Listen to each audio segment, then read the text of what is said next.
ఈరోజు ఈ వీడియోలో మనము 9వ తరగతి తెలంగాణ పాఠ్యపుస్తకాలకు సంబంధించి 11వ పాఠం నుంచి తెలుసుకుంటాము.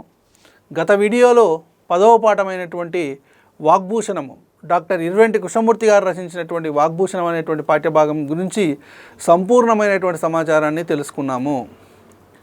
ఒకటి గమనించండి మిత్రులారా, పాఠ్యపుస్తకాలకు సంబంధించి ఒక తెలంగాణకు చెందినటువంటి ఒక ఉపన్యాసకునిగా, ఒక లెక్చరర్గా నేను చెప్తున్నాను. చాలా చక్కటి సమాచారాన్ని మీకు అందజేస్తున్నాను.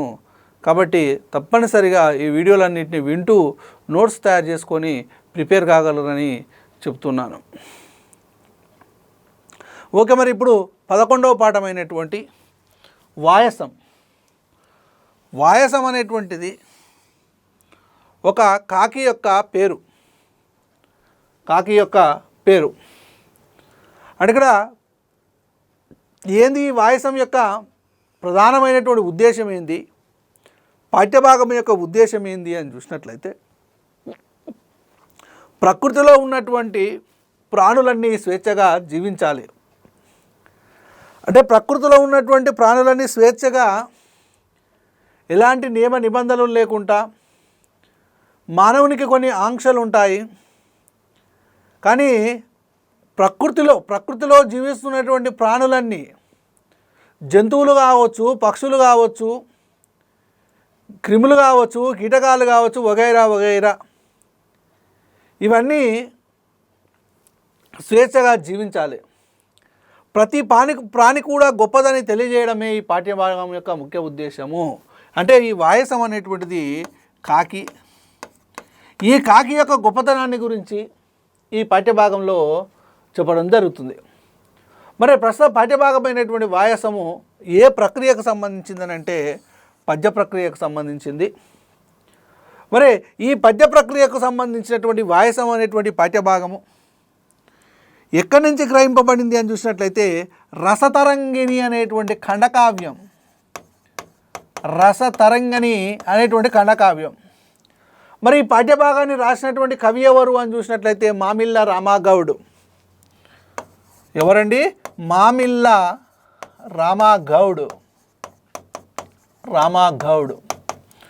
మామిళ్ళ రామగౌడ్ రచించినటువంటి రసతరంగిణి అనేటువంటి ఖండకావ్యం నుంచి గ్రహింపబడిందే ప్రస్తుత పాఠ్యభాగమైనటువంటి వాయసం.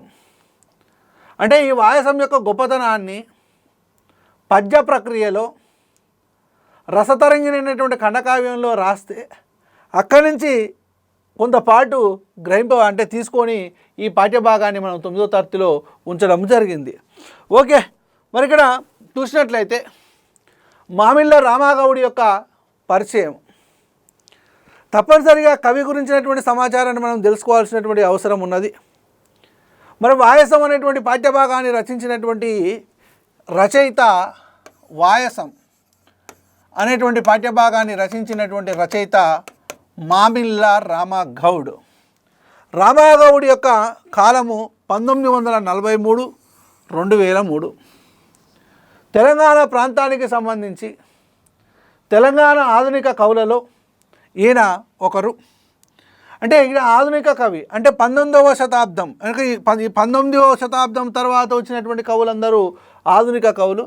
ఈయన 1943 అంటే ఈయన ఎన్నో శతాబ్దానికి చెందినటువంటి కవి అని అంటే 20వ శతాబ్దానికి చెందినటువంటి కవి. కాబట్టి ఈయన ఆధునిక కవి.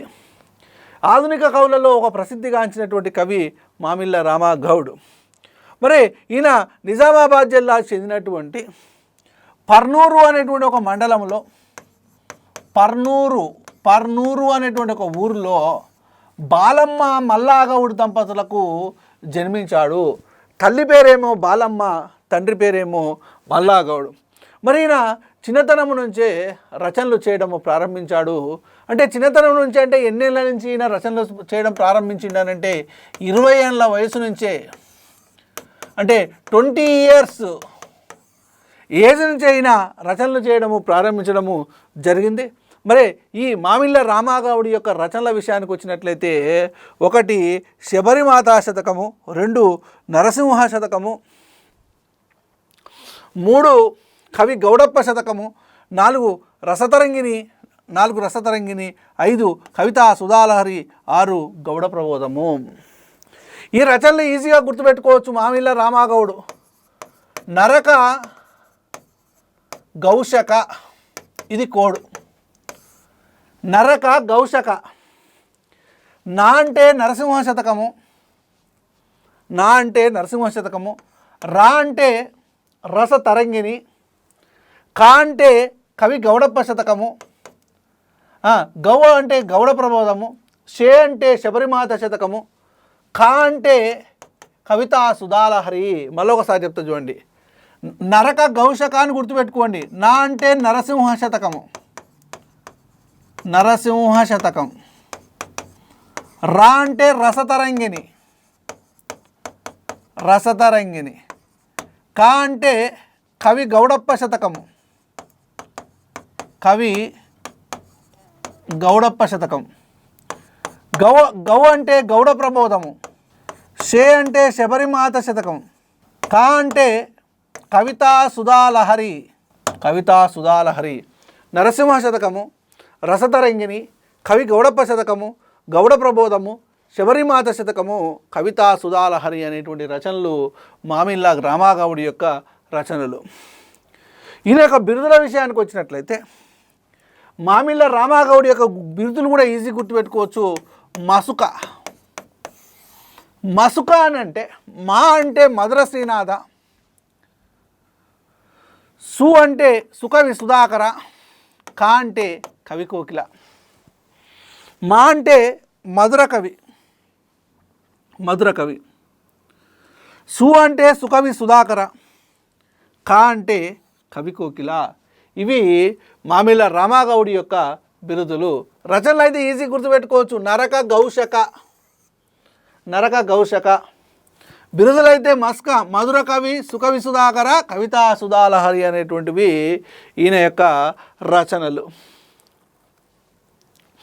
మరి ఇక్కడ పాఠ్యభాగాల విశేషాల గురించి వచ్చినట్లయితే ప్రకృతిలో కాకి పక్షి అయినప్పటికీ అందుకు విరుద్ధంగా ఐక్యతను, కలుపుకోలుతనాన్ని ప్రదర్శిస్తూ జనావాసాల్లో తిరుగుతుంది. మరి కాకి గురించే ఈ పాఠ్యభాగము. మరి ఇక్కడ కాకి అనేటువంటిది పక్షి, పక్షి అయినప్పటికీ జనావాసాల్లోనే తిరుగుతుంది ఎక్కువగా. చావు సమయాలలో, చనిపోయినటువంటి సమయాలలో పితృదేవతలకు, చనిపోయినటువంటి వాళ్లకు ఆహారాన్ని సమర్పించినప్పుడు కాకులు వచ్చి తిన్న తర్వాత తింటేనే అతని యొక్క ఆత్మ శాంతిస్తుంది అనే ఉద్దేశము మనకు ఉన్నది. కాకి ముట్టిందా, పక్షి ముట్టిందా అని అంటారు. పక్షి మీన్స్ పక్షి ముట్టిందా అని అంటే ఇక్కడ కాకి ముడితేనే మరి ఆత్మ శాంతించింది, ఆత్మ నిమ్మలంగా ఉన్నది అనేటువంటి విషయాలను ఇక్కడ తెలుసుకోవచ్చు. అంటే విరుద్ధ ఐక్యతను, కలుపుకోలుతనాన్ని ప్రదర్శిస్తూ ఇంటి ముందరకు వచ్చి కాకి కావు కావు కావు అని అరిచిందనుకోండి, ఎవరో చుట్టాలు వస్తున్నారని అంటారు. అంటే శుభసూచకాలు అనేటువంటివి కూడా ఉన్నాయి కాకి వల్ల. ఇంట్లోకి వచ్చి కాకి ఇంట్లోకి వెళ్ళి లోపలికి వెళ్ళి బయటని వెనక నుంచి వేయింది అనుకోండి, ఇల్లును వదిలిపెట్టాలని అంటుంటారు. మరి ఈ విధంగా ఈ కాకి గురించే ఈ పాఠ్యభాగము. కాకికి కొన్ని పేర్లు ఉన్నాయి. ద్వాంశం, ద్వాంశం, ద్వాంశమా అని అంటారు. నెక్స్ట్ బలిపుష్టం అనేటువంటి పేరు, వాయసం అనేటువంటి పేరు, మెకలి అనేటువంటి పేర్లు. ఇవి కాకికి ఉన్నటువంటి పేర్లు. మరి ఈ పాఠ్యభాగంలో కాకి యొక్క గొప్పతనాన్ని, కాకి మరి సమాజంలో మనుషుల మధ్యలో, ఆ జనావాసాల మధ్యలో తిరిగేటువంటి అంశాల గురించి ఇక్కడ ఈ పాఠ్యభాగంలో చెప్పడం జరిగింది. ఈ పాఠ్యభాగంలో కొన్ని జాతీయాలు ఉన్నాయి. మసిమూసి మారేడుకాయ. ఈ మసిమూసి మారేడుకాయ అనేటువంటి జాతీయాన్ని ఏ సందర్భంలో వాడతామనంటే మోసం చేయడం అనేటువంటి సందర్భంలో వాడతారు. గొడ్డలి కోత, గొడ్డలి కోత, కాకి బలగము, కాకి పిల్ల కాకికి ముద్దు, కాకి గోల, లొట్టి మీద కాకిలాగా వాగుతున్నావు అనేటువంటివి కాకికి సంబంధించినటువంటి జాతీయాలు.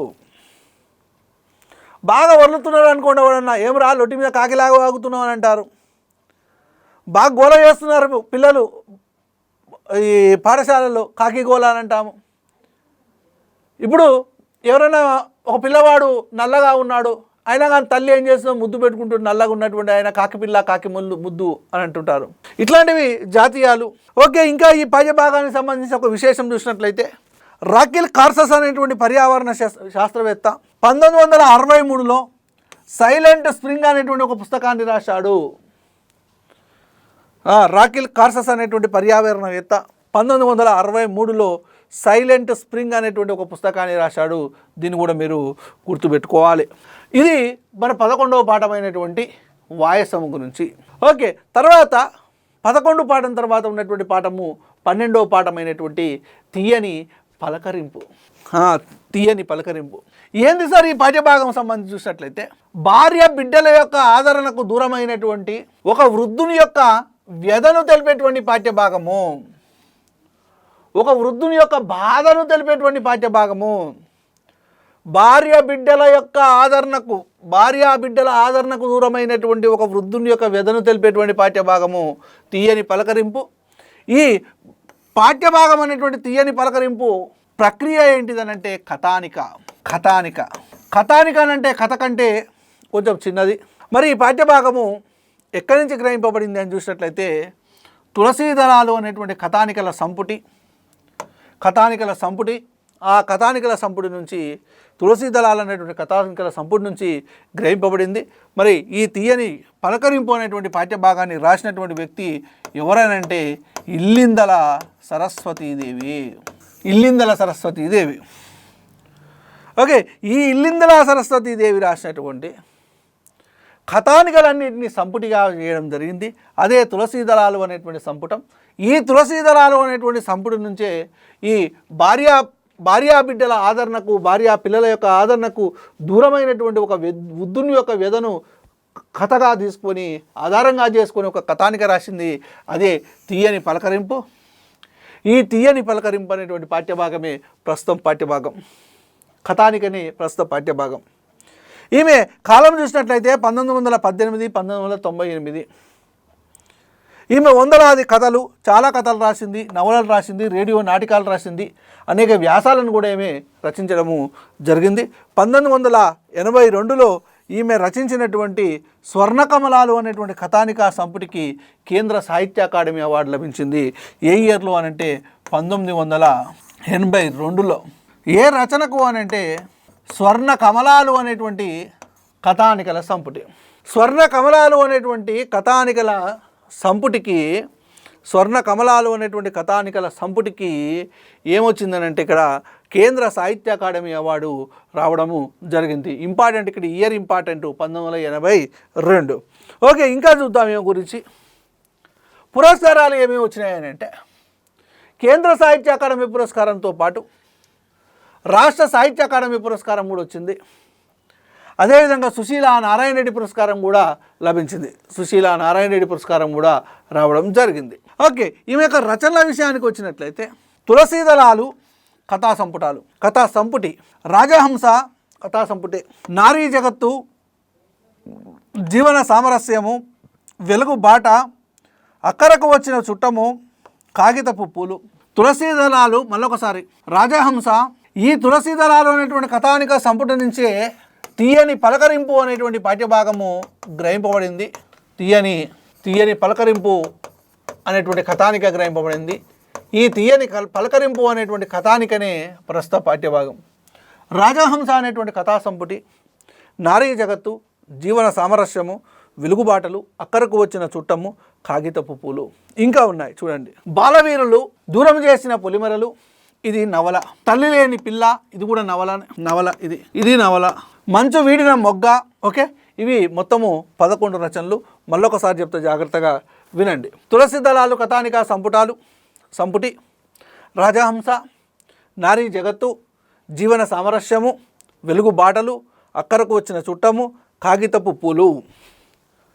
తర్వాత చూసినట్లయితే బాలవీరులు, దూరం చేసిన పొలిమరలు, తల్లి లేని పిల్ల, మంచు వీడిన మొగ్గ. 1958 సంవత్సరంలో 1958 సంవత్సరంలో ఆంధ్రప్రదేశ్ లెజిస్లేటివ్ కౌన్సిల్ సభ్యురాలుగా అదేవిధంగా జైలు విజిటర్గా కూడా పనిచేసింది. 1934లో స్థాపించినటువంటి ఆంధ్ర యువతీ మండలి ఈ వ్యవస్థాపకుల్లో ఒకరు ఇల్లిందిర సరస్వతీదేవి. ఆంధ్రప్రదేశ్ లెజిస్లేటివ్ కౌన్సిల్ అంటే ఎమ్మెల్సీగా కూడా పనిచేసింది ఎవరనంటే ఇల్లిందిర సరస్వతీదేవి. ఓకే, మరి ఇంకా చూద్దాం. పాఠ్యభాగ విశేషాల విషయానికి వచ్చినట్లయితే ఈ కథానాయకుడు గంగాధర్రావు అంటే భార్యాపిల్లల ఆదరణకు